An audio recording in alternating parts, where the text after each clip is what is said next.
கண்ணல் அடுத்தின ஆசியா படத்திற்கு முன் வரை பவர் ஸ்டாரின் அந்தஸ்து எப்படி இருந்தது என்பதை அவர் மீண்டும் நினைத்து கூட பார்க்க முடியாதா? கொலைகார பாவி, கொல்ராணி சீனு என்கிற தலைப்புகளுக்கு பொருத்தமான படங்களாகவே நடித்து வந்தார் அவர். தியேட்டர்களில் அவரே பிரியாணி பொட்டலம் கொடுத்து, அவரே டிக்கெட்கள் இலவசமாக கொடுத்துதான் லத்திகா போன்ற படங்களை ஓட்ட வேண்டியிருந்தது.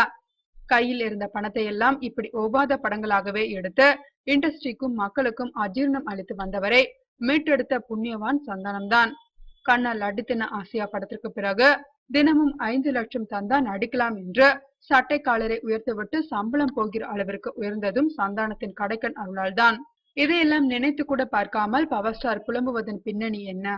வேறு ஒன்றுமில்லை.